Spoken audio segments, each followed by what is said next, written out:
Hello बच्चों, let's read the question.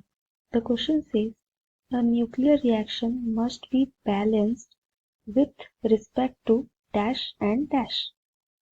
तो हमें क्वेश्चन में पूछा गया है कि एक न्यूक्लियर रिएक्शन जो होता है उसे जब बैलेंस किया जाता है तो उसे कौन कौन से रेस्पेक्ट में बैलेंस किया जाता है, कौन कौन से एस्पेक्ट में बैलेंस किया जा सकता है. सो यहाँ पर जो की कंसेप्ट यूज होगा वो है न्यूक्लियर इक्वेशन बैलेंसिंग. तो हम एक न्यूक्लियर इक्वेशन को कैसे बैलेंस कर सकते हैं? तो पहले तो ये है कि मान लो कुछ रिएक्टेंट हैं, वो न्यूक्लियर रिएक्शन अंडरगो किए तो वो कुछ प्रोडक्ट फॉर्मेशन की. तो एरो के लेफ्ट साइड में जो है वो है रिएक्टेंट एंड राइट साइड में जो है वो है प्रोडक्ट. तो एरो के दोनों इधर साइड में जितने भी पार्टिकल्स हैं उन सब का mass number and atomic number same होना चाहिए. सो हम यहाँ क्या लिख सकते हैं? टू बैलेंस और न्यूक्लियर इक्वेशन मास नंबर को क्या लिखते हैं? A and the next one is atomic number. Atomic number को किस लेटर से रिप्रेजेंट किया जाता है? Capital Z. So mass number and atomic number of all particles.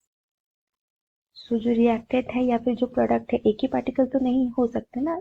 कभी कभी होता है कि एक पार्टिकल का ही होता है रिएक्शन, लेकिन most of the time multiple particles होते हैं. तो जितने भी पार्टिकल्स हो सारे पार्टिकल्स के mass number and atomic number either side में इक्वल रहने चाहिए. On either side of the arrow must be equal. So ये है पहला रूल. एंड ये क्यों होता है ऐसा? क्योंकि अपना जो न्यूक्लियर रिएक्शंस होते हैं वो कंजर्वेशन लॉ फॉलो करते हैं.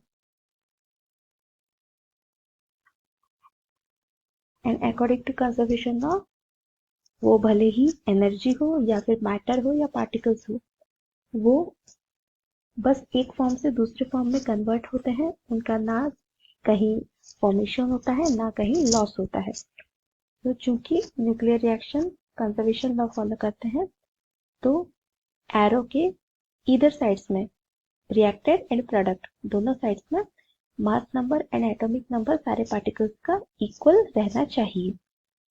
सो हमारा जो क्वेश्चन है, a nuclear equation must be balance with respect to dash and dash.